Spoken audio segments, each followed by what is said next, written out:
چکر کیا ہے؟ اتنی پراسراریت آخر کس لیے پیدا کی جا رہی ہے؟ سرندر نے قدرے خشک لہجے میں کہا۔ اس کی چھٹی ہنس شاید جاگ پڑی تھی، لیکن کافرستانی اسپیشل ایجنٹس کے ناموں کی وجہ سے وہ شاید متحد رہنا چاہتا تھا۔ سنو، تمہیں سالمن تنظیم کا سیکنڈ چیف بنایا جا رہا ہے، ادھر آؤ اور اپنا حکم نامہ لے لو، جولیا نے جیب میں ہاتھ ڈال کر ایک طے شدہ کاغذ نکالتے ہوئے کہا۔ سالمن تنظیم کا سیکنڈ چیف؟ سرندر کے لہجے میں شدید حیرت کے ساتھ ساتھ مسرت کی سائیاں بھی ابھر آئی تھیں۔ شاید عہدہ اس کی توقعات سے بھی کہیں اونچا تھا، چنانچہ وہ سب احتیاطیں بول کر تیزی سے جولیا کی طرف بڑھا۔ اس نے کاغذ لینے کے لیے ہاتھ بڑھایا ہی تھا کہ سائیڈ میں کھڑے ہوئے تنویر کا ہاتھ بجلی کی سی تیزی سے حرکت میں آیا اور اس کا لیفٹ ہک پوری قوت سے سرندر کی کن پٹی پر کسی خوفناک ہتھوڑے کی طرح پڑا۔ سرندر کے حلق سے چیخ نکلی اور وہ لڑکھڑاتا ہوا سنبھلنے ہی لگا تھا کہ جولیا کا ہاتھ حرکت میں آیا اور اس نے بڑے مارحانہ انداز میں مکہ اس کی دوسری کن پٹی پر جما دیا۔ اسی لمحے تنویر نے دوبارہ ہاتھ جھٹکا اور تیسرا مکہ کھا کر سرندر اچھل کر منہ کے بل فرش پر گرا اور اس کے ساتھ ہی بے حس و حرکت ہو گیا۔ میں اس کی ہنی کو دیکھتی ہوں، تم اس کا لباس اتار کر پہن لو، جولیا نے تنویر سے مخاطب ہو کر کہا اور دروازے کی طرف بڑھ گئی۔ دروازہ کھول کر وہ باہر نکلی۔ کام ہو گیا بہر موجود؟ صفدر نے پوچھا۔ دروازے کے ساتھ ہی فرش پر لڑکی بے ہوش پڑی ہوئی تھی۔ ہاں، تنویر اس کا لباس پہن رہا ہے، کوئی مشکل تو پیش نہیں آئی؟ جولیا نے لڑکی طرف دیکھتے ہوئے کہا۔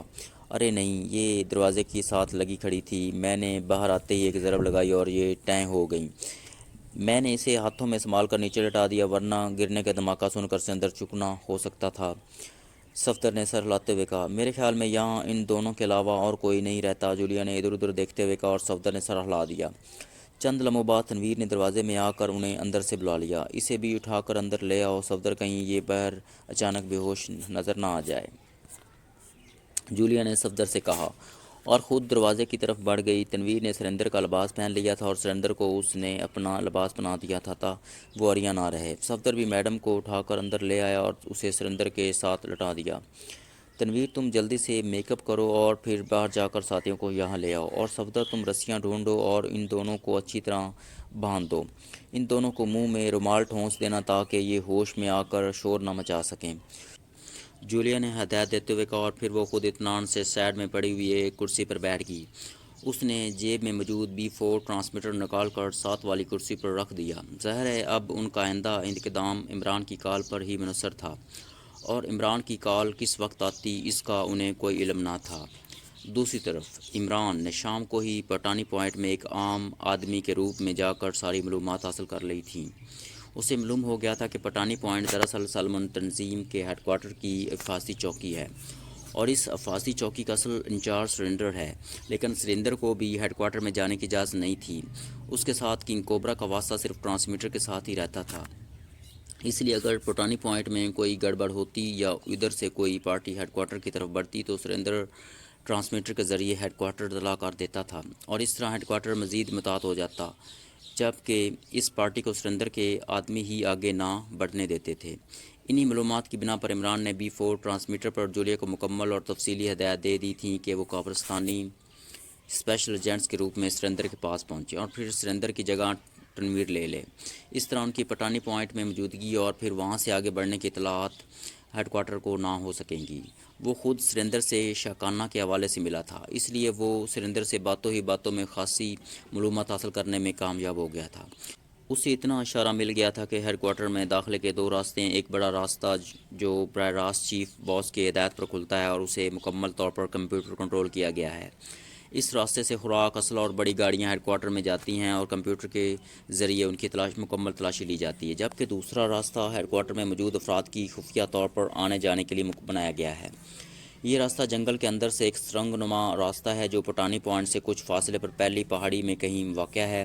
وہاں سے آنے جانے کے لیے بھی سرنڈر کے آدمیوں کو چیکنگ ضروری ہے۔ باہر سے جب کوئی اس راستے میں جاتا ہے تو وہ پہلے سرنڈر کو اطلاع کر دیتا ہے، سرنڈر اس کے متعلق مکمل تسلی کر لینے کے بعد ہیڈ کوارٹر اطلاع کرتا ہے اور جانے آنے والے آدمیوں کی مکمل تفصیلات بتاتا ہے۔ جب وہاں سے گرین سگنل مل جاتا ہے تب وہ راستہ کھولا جاتا ہے۔ اس طرح اندر جانے والے بھی سرنڈر کی تسلی کیے بغیر پٹانی پوائنٹ سے باہر نہیں جا سکتے۔ عمران نے سرنڈر سے ملنے کے بعد بظاہر واپس چلا گیا تھا، لیکن پھر وہ تاریخی پڑھتے ہی انتہائی محتاط انداز میں پٹانی پوائنٹ کے سائڈ سے بچا کر آگے بڑھتے ہوئے پہاڑیوں کی طرف رینگ گیا تھا اور اس وقت وہ پہلی پہاڑی کے دامن میں ایک چٹان کے پیچھے موجود تھا۔ اس نے سیاہ رنگ کا چست لباس پہنا ہوا تھا اور اس کے پاس صرف ایک ریوالور تھا۔ ابھی جولیا اور اس کی ٹیم اور دوسری طرف لیڈی سندرتا اور اس کی ٹیم کے پہنچنے میں 2 گھنٹوں کا وقفہ موجود تھا، اور عمران کا پروگرام یہی تھا کہ انہی 2 گھنٹوں میں وہ کسی نہ کسی طرح ہیڈ کوارٹر کے اندر داخل ہو جائے گا۔ اس کے پاس میک اپ کا جدید ترین سامان بھی ایک چپٹے سے باکس میں بند موجود تھا۔ اسے پتہ چلا تھا کہ ہفتے میں ایک بار ہیڈ کوارٹر سے ایک آدمی پٹانی پوائنٹ آتا تھا اور وہاں سے ایک عورت کو اپنے ہمراہ لے کر واپس ہیڈ کوارٹر جاتا تھا، اور پھر وہاں سے اسے ہیڈ کوارٹر بھیج دیا جاتا تھا۔ اس طرح جو لڑکی ایک بار ہیڈ کوارٹر میں داخل ہوتی پھر وہ زندہ سلامت واپس نہ آتی تھی، اور لڑکیوں کی اس سپلائی کا تمام کام سرندر کے ذمہ تھا۔ عمران کو پتہ چلا تھا کہ نئی لڑکی کی سپلائی کے لیے آج رات کا وقت مقرر ہے، اور اس بار ایک لڑکی کو اغوا کر کے پٹانی پوائنٹ کے ایک کوارٹر میں رکھا گیا ہے۔ اس لیے ہیڈ کوارٹر سے اس لڑکی کو لانے کے لیے ایک خاص آدمی نے باہر آنا تھا اور پھر لڑکی سمیت اندر جانا تھا، اور عمران اسی آدمی کے انتظار میں چٹان سے چپٹا کھڑا تھا۔ ساتھ ہی وہ دل ہی دل میں دعا کر رہا تھا کہ آنے والا اسی کی قد و قامت میں ہو تاکہ وہ اس کے روپ میں آسانی سے اندر جا سکے، لیکن فی الحال یہ قسمت کی بات تھی۔ عمران چٹان سے چپکا اندھیرے میں ہر طرف کا جائزہ لے رہا تھا کہ اچانک اسے دور سے ہلکا سا کھٹکا سنائی دیا، اور کھٹکے کی آواز سنتے ہی وہ چونک پڑا۔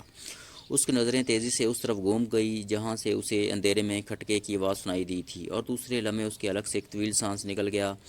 اس نے تقریباً 100 گز کے فاصلے پر ایک چٹان کسی تختے کی طرح اوپر کو اٹھ رہی تھی۔ عمران نظریں جمائے اسے دیکھتا رہا۔ چٹان جب کافی اونچی ہو گئی تو ایک آدمی کی جھلک دکھائی دی، اور عمران نے برا سا منہ بنا لیا کیونکہ آنے والے کا قد و قامت اور جسم عمران سے مختلف تھا، اور عمران کی صورت بھی اس آدمی کا روپ نہ دھار سکتا تھا۔ اس لیے اس کی یہ پلاننگ کہ وہ اس آدمی کو جگہ لے کر پٹانی پوائنٹ پہنچے گا اور پھر وہاں سے لڑکی کو ساتھ لے کر اطمینان سے نہ صرف ہیڈ کوارٹر میں داخل ہو جائے گا بلکہ اس طرح وہ آسانی سے کنگ کوبرا تک پہنچ کر اسے بے بس کر لے گا، اور پھر کنگ کوبرا کی وجہ سے وہ سارے ہیڈ کوارٹر پر کنٹرول کرنے میں کامیاب ہو جائے گا۔ لیکن اس آدمی کو دیکھتے ہی اس کی ساری پلاننگ شیک چلی کے انڈوں کے ٹوکرے کی طرح چکنا چور ہو گئی۔ لیکن ظاہر ہے اس کے اس طرح بڑبڑانے سے آنے والے کا قد و قامت اور جسم تو عمران جیسا ہونے سے رہا۔ وہ آدمی اس ڈھکن کی طرح اٹھنے والی چٹان سے نکل کر تیز تیز قدم اٹھاتا پٹانی پوائنٹ کی طرف بڑھ رہا تھا، اور اس کے باہر آتے ہی چٹان خود بخود بند ہو گئی تھی۔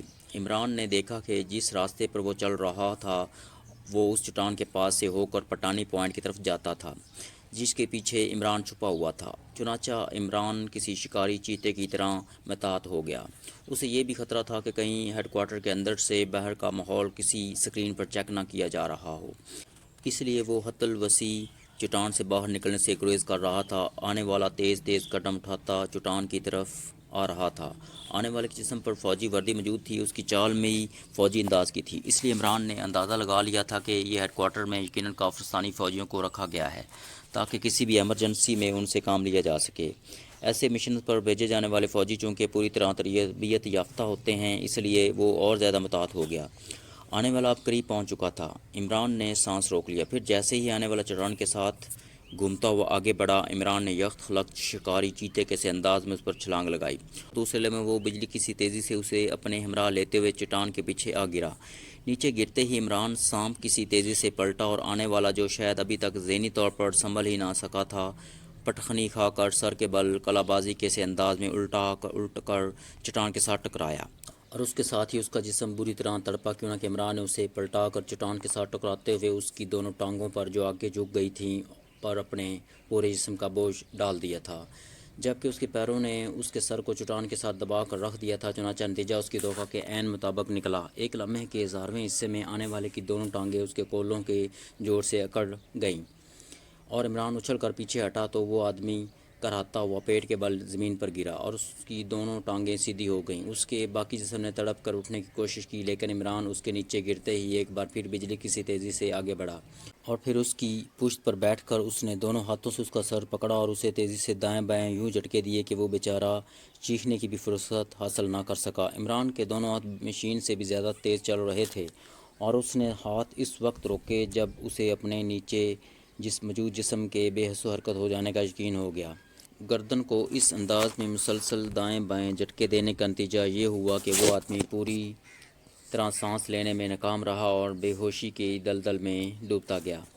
اس کے بے حس و حرکت ہوتے ہی عمران اچھل کر پیچھے ہٹا، اور پھر اس نے دونوں ہاتھوں سے اس کے جسم کو پلٹ دیا۔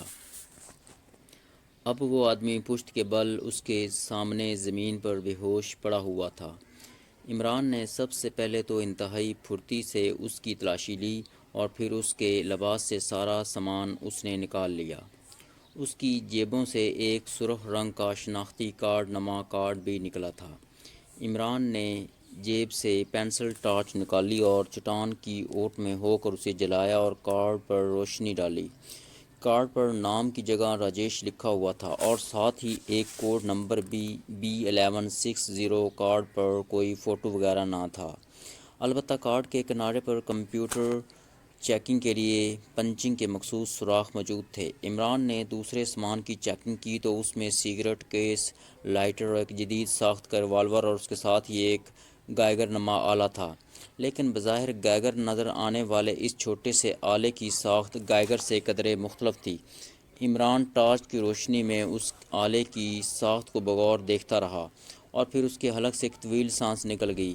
وہ اس کی کارکردگی کو سمجھ گیا تھا۔ یہ کمپیوٹر لنک تھا، اس کے ذریعے اندرونی کمپیوٹر سے لنک کیا جا سکتا تھا۔ عمران سمجھ گیا کہ چٹان کا کھلنا اور بند ہونا بھی کمپیوٹر کنٹرولڈ ہے اور اس لنک کی مدد سے چٹان کے باہر سے کھولا جا سکتا ہوگا۔ آنے والے کا جسم عمران سے قدرے فربہ اور قد قدرے نکلتا ہوا تھا۔ اس لیے اگر عمران اس کے کپڑے پہن لیتا تو یقیناً وہ اس پر ڈھیلے پڑتے، لیکن اس کا ایک فوری حل عمران کے ذہن میں آ گیا۔ اس نے جلدی سے اس کی یونیفارم اتارنی شروع کر دی۔ یونیفارم اتار کر اس نے اسے اپنے کپڑوں کے اوپر ہی پہن لیا۔ قمیض پتلون کے اندر دے کر اور پتلون کے پانچوں کو ذرا سا موڑ کر اس نے دور سے دیکھنے والے کو ڈاج دینے کی حد تک قابل بنا لیا تھا۔ اپنے لباس کے اوپر یونیفارم پہن لینے کی وجہ سے وہ اتنی ڈھیلی نہ نظر آ رہی تھی اور دور سے گزارا ہو سکتا تھا۔ پہلے تو عمران نے سوچا کہ اس کا میک اپ کر کے وہ پٹانی پوائنٹ چلا جائے تاکہ وہاں سے لڑکی کو ساتھ لے کر آئے، لیکن پھر اس نے یہ ارادہ بدل دیا، کیونکہ وہ لاکھ بھی میک اپ کرتا نزدیک سے اس کا بھرم آسانی سے کھل جانا تھا۔ ایسی صورت میں وہ لڑکی الٹا ایک عذاب بن جاتی، چنانچہ اس نے فی الحال ہیڈ کوارٹر کے اندر داخل ہونے کو ہی غنیمت سمجھا۔ اس کے بعد جو ہوگا دیکھا جائے گا۔ حالانکہ عمران اچھی طرح جانتا تھا کہ اس طرح کے ہیڈ کوارٹر کے اندر داخل ہونے کے بعد ایک آدمی سوائے موت کو قبول کرنے کے اور کچھ نہ کر سکتا تھا۔ اس لیے ایسا خطرناک پروگرام بناتے ہوئے وہ ایک لمحے کے لیے بھی نہ ہچکچایا تھا۔ لباس پہن لینے کے بعد اس نے سامان واپس جیبوں میں منتقل کیا اور پھر وہ انڈر ویئر میں پڑے ہوئے راجیش پر چڑھ کر بیٹھ گیا۔ اس نے اس کا ناک اور منہ بند کر دیا۔ چند لمحوں بعد ہی اس کے جسم میں حرکت محسوس ہونے لگی تو عمران نے اس کی گردن پر مخصوص انداز میں ہاتھ رکھا۔ اس نے اپنا انگوٹھا اس کی گردن کے ایک مخصوص رگ پر رکھا ہوا تھا۔ راجیش کی جیسے ہی آنکھیں کھلیں، عمران نے انگوٹھے کو مخصوص انداز میں دبایا۔ سنو، اگر چینکنے کی کوشش کی تو گردن توڑ دوں گا، عمران نے اڑاتے ہوئے کہا۔ کون ہو تم؟ راجیش کے حلق سے خوف زدہ سی آواز نکلی اور اس کی آنکھوں میں تکلیف اور دہشت کے آثار نمایاں تھے۔ چہرہ تکلیف کی شدت سے خاصا مسخ ہو گیا تھا۔ ظاہر ہے اس کا نچلا درد بالکل بیکار ہو گیا تھا اور اس کے دونوں بازو پر عمران نے اپنے دونوں پیر رکھے ہوئے تھے۔ اس طرح راجیش صرف زبان ہلا سکتا تھا، باقی جسم کے کسی حصے کو حرکت دینے سے وہ مکمل طور پر معذور تھا۔ سنو، ہیڈ کوارٹر میں داخلے سے لے کر کنگ کوبرا تک پہنچنے کی ساری تفصیلات بتا دو ایک لمحے میں، ورنہ۔ عمران کے لہجے میں شدید گھبراہٹ تھی۔ اس کے ساتھ ہی اس نے اس کے سینے پر اپنے جسم کا وزن ڈالنے کے ساتھ ساتھ گردن کی رگ پر رکھے ہوئے انگوٹھے کو بھی جھٹکا دیا۔ راجیش کا جسم بری طرح لرزنے لگا اور اس کا پہلے سے مسخ چہرہ اور زیادہ تیزی سے مسخ ہونے لگا۔ بتاتا ہوں، راجیش کے حلق سے گھبراہٹ آمیز آواز نکلی اور عمران نے دباؤ کو ذرا سا ہلکا کر دیا اور پھر اس نے اٹک کر اندر داخل ہونے سے لے کر کنگ کوبرا کے دفتر تک ساری صورتحال بتا دی۔ گو اس دوران کئی بار عمران کے جھٹکے دینے پڑے، لیکن وہ کم از کم بنیادی معلومات حاصل کرنے میں کامیاب ہو گیا۔ کافرستانی فوجی حالانکہ تربیت یافتہ تھا اور انتہائی اتنی آسانی سے کسی صورت میں بھی کچھ نہ بتاتا، لیکن عمران ایسے لوگوں سے اگلوانا جانتا تھا۔ چنانچہ اس نے نفسیاتی طور پر پہلے بری طرح توڑ پھوڑ دیا تھا، اس کی دونوں ٹانگیں بیکار کر دیں، خود سینے پر بیٹھ کر اس کے دل پر دباؤ ڈالا اور پھر انگوٹھے کی مدد سے جھٹکے دے کر اسے زندگی کے آخری کنارے تک پہنچا دیا۔ اس ساری صورتحال کے اچانک وقوع پذیر ہو جانے کی وجہ سے یقینی موت کا خوف راجیش کے شعور سے چمٹ گیا اور اس طرح موت سے بچنے کے آخری چارہ کار کے طور پر اس نے عمران کے سامنے سب کچھ اگل دیا۔ معلومات حاصل کرتے ہی عمران یکت خلقت اپنی جگہ سے اچھل کر اس کے سینے پر گرا اور ساتھ ہی اس نے پوری قوت سے انگوٹھا دبا دیا، جس کا نتیجہ فوری برآمد ہوا۔ راجیش ایک لمحے کے لیے پھڑک کر ختم ہو گیا۔ بے پناہ دباؤ اور زوردار جھٹکے سے اس کا دل پھٹ گیا اور انگوٹھے کی مدد سے اس نے اس کا سانس روک دیا۔ جیسے ہی راجیش پھڑکا، عمران اچھل کر ایک طرف ہو گیا، کیونکہ اسے معلوم تھا کہ راجیش کے منہ اور ناک سے خون فوارے کی طرح نکلے گا، اور وہی ہوا۔ ایک لمحے کے لیے خون راجیش کے ناک اور منہ سے فوارے کی طرح اچھلا اور پھر ختم ہو گیا۔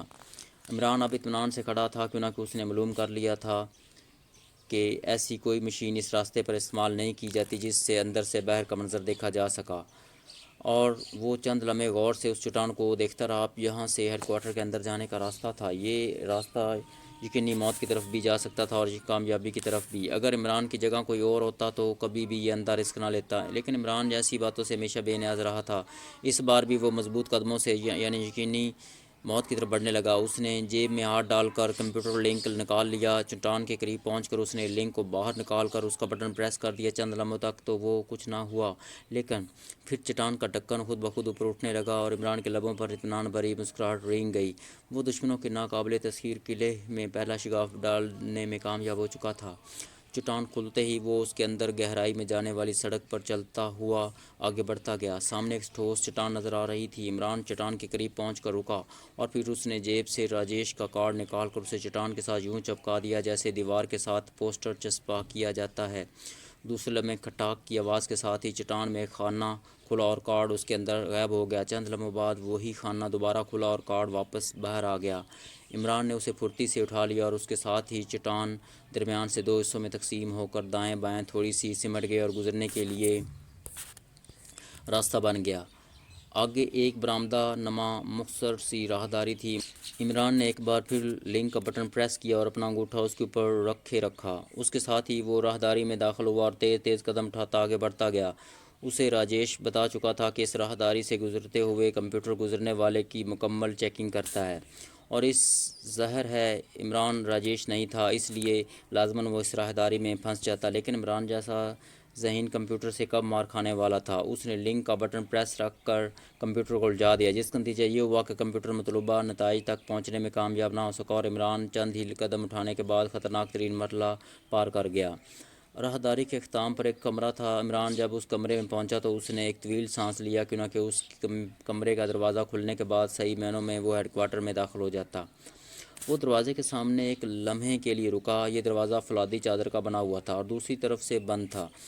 راجیش نے اسے بتایا تھا کہ اس دروازے کے دوسری طرف 6 مسلح سیکیورٹی گارڈ موجود رہتے تھے، جو کنگ کوبرا کے لیے آنے والی لڑکی کو اس سے لے لیتے اور پھر اسے وہ خود کنگ کوبرا تک پہنچاتے۔ کیسے پہنچاتے اس کا اسے علم نہ تھا۔ راجیش کا تعلق ہیڈ کوارٹر میں موجود ایک قید خانے تک محدود تھا۔ چونکہ آج اس کی ریسٹ تھی، اس لیے نمبر 2 فالکن نے لڑکی لانے کے لیے اس کا انتخاب کیا تھا، تاکہ کسی کی ڈیوٹی میں حرج نہ ہو۔ مقصد یہ کہ بحیثیت راجیش عمران کا کام اس دروازے کے کھلنے پر ختم ہو جاتا تھا۔ عمران نے جیب میں موجود ریوالور نکال کر ہاتھ میں پکڑ لیا اور پھر فولادی چادر پر زور زور سے 3 بار دستک دی۔ راجیش نے اسے یہی بتایا تھا کہ جیسے ہی تیسری دستک ختم ہوئی، اچانک عمران کو سائیڈ میں کھٹکا سا محسوس ہوا اور بجلی کسی تیزی سے مڑا، لیکن دوسرے لمحے ایک دھماکہ ہوا اور اس کے سر پر جیسے قیامت سی ٹوٹ پڑی۔ دروازے کے اوپر سے ایک لوہے کا بڑا سا تھوڑا یخت خلق نیچے گرا اور وہ سیدھا عمران کی کھوپڑی پر آ لگا۔ یہ ضرب اس قدر شدید اور اچانک تھی کہ عمران کی پوری کھوپڑی بری طرح ہل گئی اور وہ گھٹنوں کے بل دھڑام سے نیچے گرا۔ اس کے ذہن پر یخت خلق اندھیروں نے یلغار کر دی تھی، اور جس انداز میں لوہے کا بڑا سا ہتھوڑا اس کے سر پر پڑا تھا، اس سے تو یہی بظاہر یہی امکان تھا کہ اب عمران دوبارہ کبھی نہ اٹھ سکے گا۔ اس کا چہرہ تیزی سے زرد پڑتا چلا گیا اور سانس کے گلے میں اٹکنے کی وجہ سے وہ چند لمحے کے لیے اسی بری طرح پھڑکا جیسے روح اس کے جسم سے نکل رہی ہو، اور اس کے ہاتھ اور پیر یخت خلق سیدھے ہو گئے۔ شاید موت کی دلدل اسے نگل جانے میں کامیاب ہو گئی تھی۔ دوسری طرف دروازہ کھلنے کی آواز سن کر کنگ کوبرا، جو رسالہ پڑھنے میں مگن تھا، چونک پڑا۔ دروازہ پر فالکن کھڑا تھا۔ سر، خوشخبری ہے، لیڈی سندرتا اغوا ہو کر ہیڈ کوارٹر پہنچ چکی ہے۔ میں نے اسے ہولڈ ڈراپ میں اس لیے نہیں ڈالا کہ آپ خود اس کے متعلق تسلی کر لیں، دروازے پر موجود فالکن نے مسکراتے ہوئے کہا۔ گڈ، ویری گڈ، یہ واقعی خوشخبری ہے، کنگ کوبرا نے اچھل کر کھڑے ہوتے ہوئے کہا۔ اس کے چہرے پر یخت خلق مسرت کا آبشار سا بہنے لگا، آنکھوں میں فاتحانہ چمک ابھر آئی تھی۔ کہاں ہے وہ، کیسی پہنچی؟ کنگ کوبرا نے مسرت بھرے لہجے میں کہا۔ جے شری کے آدمی اسے پٹانی پوائنٹ پر سریندر کے پاس چھوڑ آئے ہیں۔